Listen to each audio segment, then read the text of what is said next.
Assalamualaikum. Pada hari ini, kumpulan kami akan membentangkan tajuk mengenai cyberbully. Antara pembentang yang akan membentangkan tajuk cyberbully pada kali ini ialah yang pertama, Nur Fatihah Azira binti Hashim, yang kedua, Nurul Shifaq binti Muhammad Sobri, yang ketiga, Siti Nur Aisyah binti Yusof, yang keempat, Nur Syamila Idani binti Muhammad Syaipul. Tajuk yang diberikan kepada kami ialah kepentingan pendidikan falsafah etika dalam penggunaan teknologi bagi menangani isu cyberbully. Saya Nur Fatihah Azira binti Hashim akan menerangkan serba sedikit mengenai pengenalan tajuk pada kali ini. Seperti yang kita tahu, perkembangan penggunaan internet semakin berkembang pesat sejak beberapa dekad yang lalu. Ini kerana internet memberikan kemudahan kepada semua serta pelajar dalam menggunakan teknologi yang sedia ada sebagai alat komunikasi, media mencari maklumat dan lain-lain. Internet boleh didefinisikan sebagai rangkaian komputer antarabangsa yang membolehkan seluruh dunia berhubung antara satu sama lain. Seperti media sosial, contohnya Instagram, WhatsApp, Facebook dan lain-lain. Namun, penggunaan internet yang sedia ada telah disalahgunakan oleh pengguna yang tidak bertanggungjawab, terutamanya golongan muda. Dikatakan melalui alam cyber adalah medium yang paling selamat untuk bertindak agresif. Melalui laman sosial juga, pihak yang tidak bertanggungjawab menggunakan untuk mengugut, menyebarkan khabar angin dan sebagainya. Aktiviti negatif ini dikenali sebagai buli cyber atau lebih dikenali sebagai cyberbully.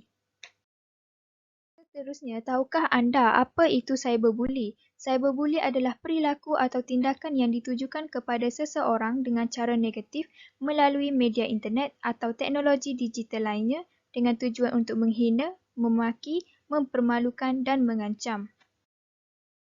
Kita pergi kepada bentuk-bentuk cyberbully. Terdapat beberapa bentuk cyberbully. Yang pertama, flaming. Flaming ialah amarah yang merupakan satu tindakan atau perilaku seperti mengirim pesan teks dengan kata-kata kasar atau isinya berupa kata-kata yang penuh dengan amarah. Yang kedua, harassment. Harassment ialah gangguan melalui media sosial seperti mengirim pesan-pesan dengan kata-kata yang tidak sopan ke atas seseorang yang dituju. Yang ketiga, denigration. Denigration ialah membuat fitnah serta menyebarkan keburukan seseorang, dengan kata lain merosakkan reputasi nama baik orang yang dibuli di alam cyber. Yang keempat, impersonation. Impersonation ialah berpura-pura menjadi orang lain untuk bertujuan mengirim pesan-pesan atau status yang tidak baik. Yang kelima, cyberstalking. Cyberstalking merupakan tindakan seseorang berulang kali mengirimkan pesan-pesan dengan menggunakan komunikasi secara elektronik. Yang keenam, outing and tricky. Ianya tipu daya di mana outing merupakan tindakan seseorang menyebarkan rahsia atau gambar-gambar peribadi milik orang lain. Manakala perbuatan memujuk seseorang dengan tipu daya yang bertujuan untuk mengorek rahsia atau mendapatkan gambar peribadi milik orang lain dikenali sebagai tricky. Yang ketujuh, exclusion. Exclusion ialah perilaku yang dilakukan dengan sengaja mengeluarkan korban dari grup perbincangan secara online. Slide seterusnya adalah mengenai elemen cyberbully. Terdapat 3 elemen iaitu pelaku, korban dan saksi. Yang pertama, pelaku. Pelaku ialah seseorang yang mempunyai kepribadian yang dominan serta mudah melakukan kekerasan atau bersikap agresif. Yang kedua, korban. Korban ialah seseorang yang biasanya menjadi target kepada pelaku iaitu cyberbullies, biasanya mereka yang mempunyai sikap yang berlawanan dengan pelaku. Yang ketiga ialah saksi. Saksi terbagi kepada dua iaitu harmful bystander dan helpful bystander. Harmful bystander ialah saksi yang menyokong peristiwa buli atau menyaksikan peristiwa tersebut tanpa memberikan pertolongan. Manakala helpful bystander ialah saksi yang berusaha membantu menghentikan buli tersebut dengan cara memberitahu orang yang lebih bertanggungjawab. Seterusnya, mengenai kepentingan falsafah etika. Melalui penerapan kepentingan falsafah etika juga, kes cyberbully akan dapat dibendung secara efektif daripada terus berlaku. Pendidikan falsafah etika yang berterusan dapat membantu pengguna membentuk jati diri yang lebih baik. Namun, apakah yang dimaksudkan dengan etika? Berdasarkan sudut pandangan ahli falsafah, etika, yakni etimologi, adalah berasal daripada perkataan Yunani, yakni ethos, yang membawa maksud kesusilaan atau kebiasaan.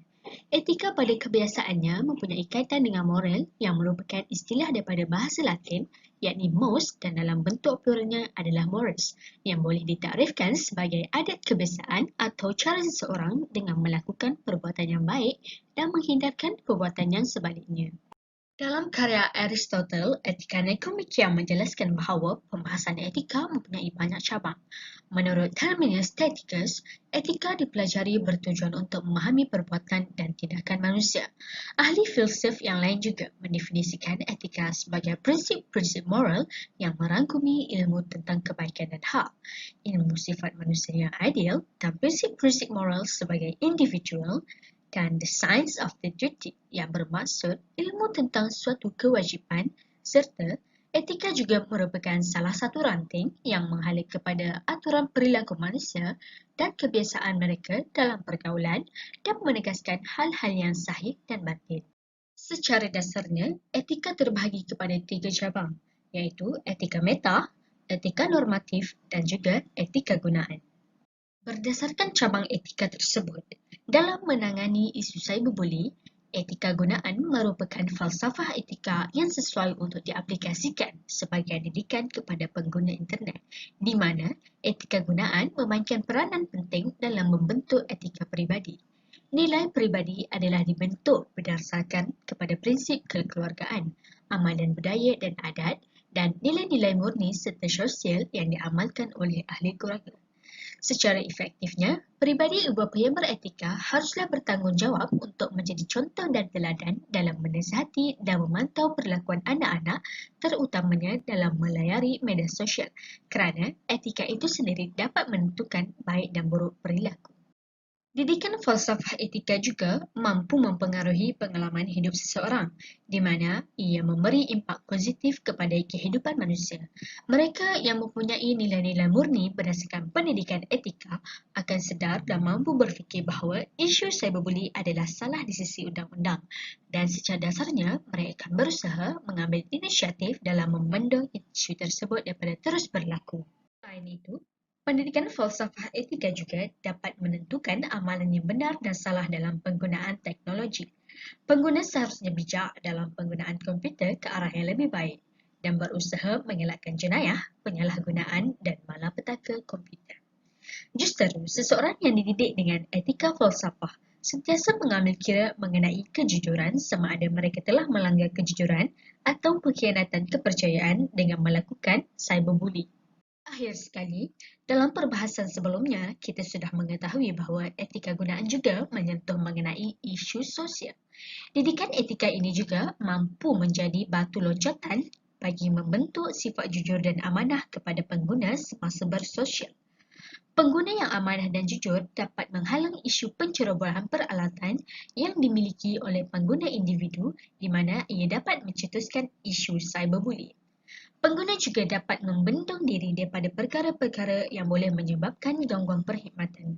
Akhir sekali, mereka yang beretika juga tidak akan memberikan maklumat yang salah dan tidak benar kepada sebarang kontrak, borang atau permohonan dalam talian.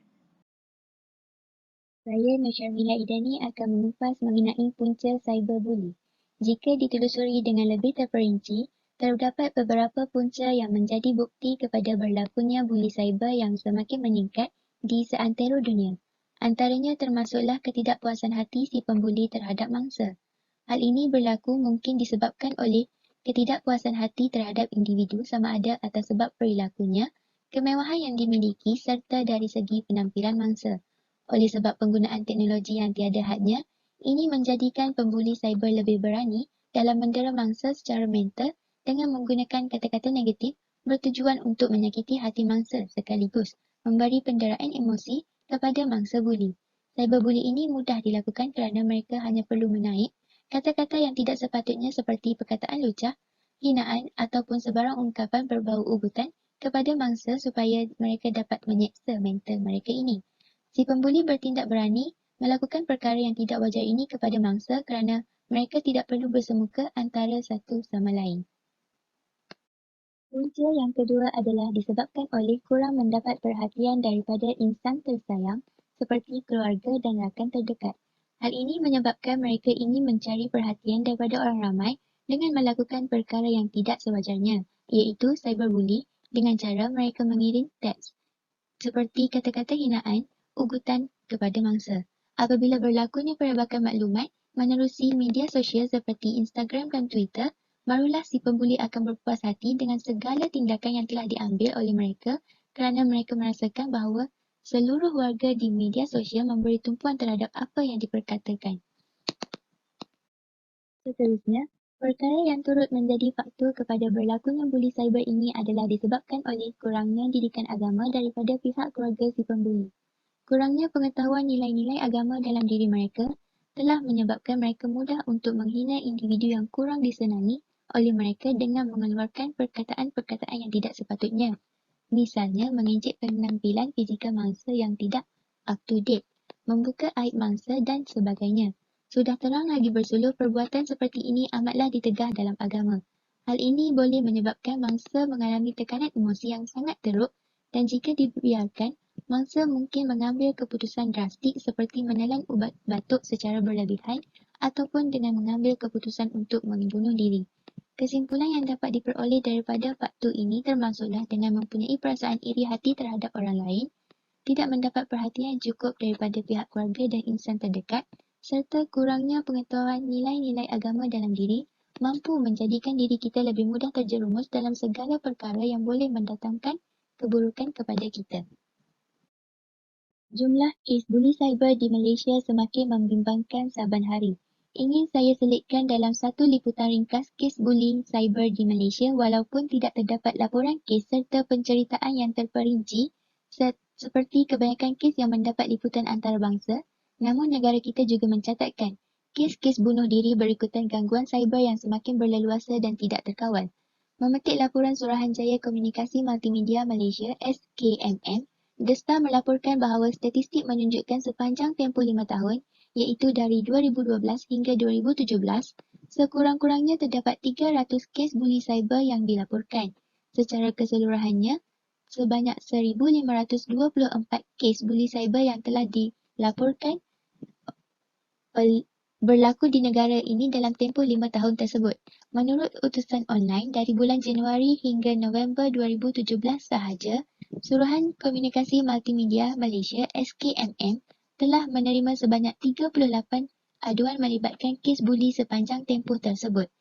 Kebanyakan kes buli ini berlaku di laman-laman sosial seperti Facebook yang melibatkan kumpulan remaja berusia 13 hingga 15 tahun.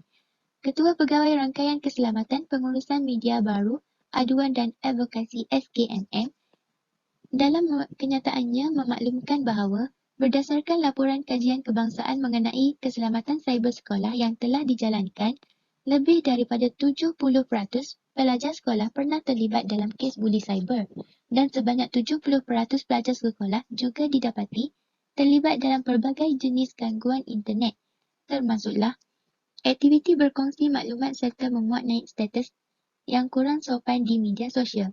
Walau bagaimanapun, kebanyakan daripada remaja di Malaysia ini tidak menganggap perkara ini sebagai suatu yang serius. Malahan, melihat amalan kurang beretika di laman sosial ini sebagai suatu perkara yang normal dan bukanlah satu kesalahan yang melanggar etika media sosial.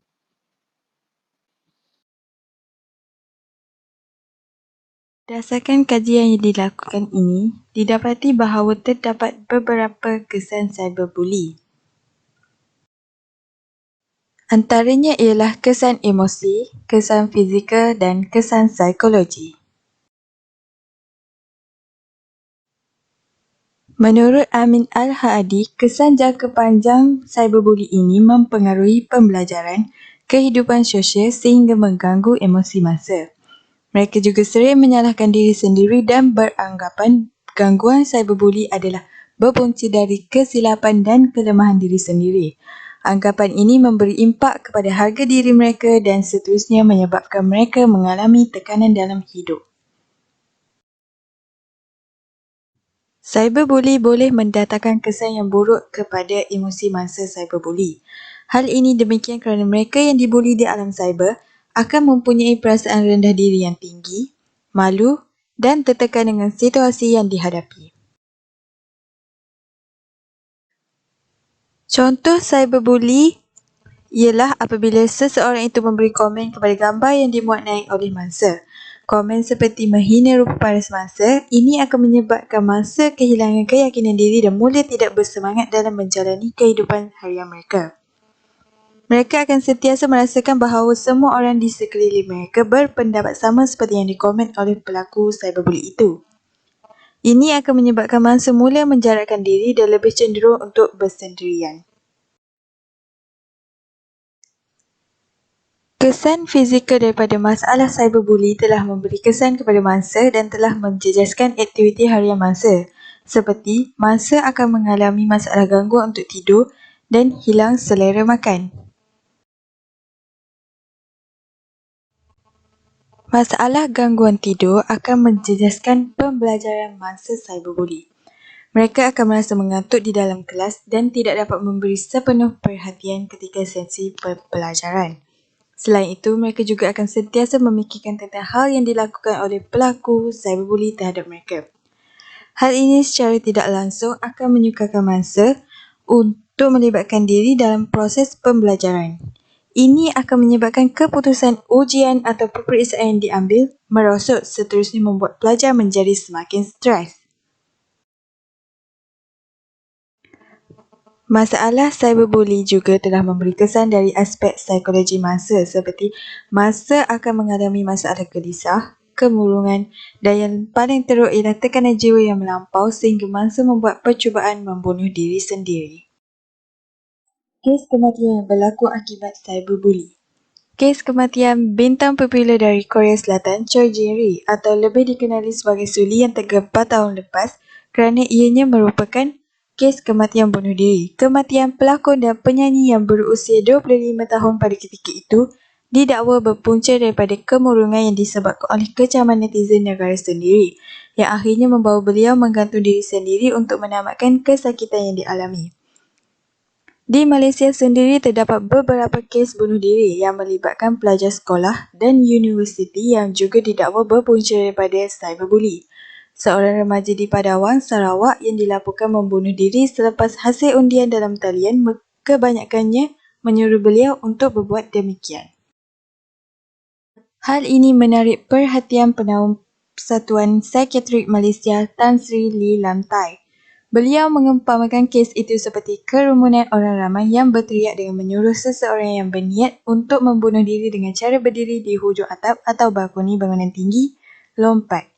Hal ini seolah-olah orang ramai menyokong keputusan yang diambil oleh mangsa cyberbully untuk menamatkan riwayat sendiri dengan cara terjun dari bangunan tinggi.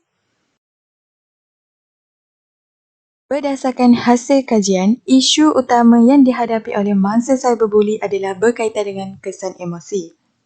Masalah cyberbully ini merupakan sesuatu perkara yang sangat membimbangkan dan perlu diatasi dengan kadar segera. Orang ramai seharusnya mempunyai ilmu pengetahuan tentang keselamatan internet dan ketahui etika melayari internet. Orang ramai juga perlu mengelakkan dari mendedahkan sebarang maklumat peribadi menerusi laman seseorang yang tidak jelas asal-usulnya bagi mengelakkan pelaku cyberbully mengetahui identiti mangsa. Cadangan bagi mengurangkan kesan terhadap mangsa cyberbully adalah dengan tidak memberi respon kepada mesej dan email yang diterima yang berunsur fitnah atau kata-kata cacian dari seseorang kerana itu akan dianggap sebagai jenayah cyberbully. Pihak sekolah atau pihak pengurusan universiti boleh memainkan peranan dalam membantu mengurangkan masalah cyberbully ini iaitu dengan melakukan beberapa program berkaitan dengan kaunseling yang boleh menarik minat pelajar untuk datang berjumpa kaunselor apabila menghadapi sebarang masalah. Selain itu, ibu bapa dan ahli keluarga lain juga memainkan peranan penting dalam menangani isu masalah cyberbully ini. Ibu bapa dan ahli keluarga haruslah sentiasa mengambil tahu dan prihatin terhadap perubahan dan sikap mangsa. Mereka boleh memberi nasihat dan kata-kata semangat serta bekerjasama dalam menyelesaikan masalah itu. Kajian ini penting kepada individu supaya mereka lebih mengetahui hak-hak dan medium yang sesuai untuk mendapatkan pertolongan atau bantuan sekiranya mereka mengalami masalah berkaitan cyberbully. Itu sahaja pembentangan dari kumpulan kami mengenai tajuk cyberbuli. Sekian, terima kasih.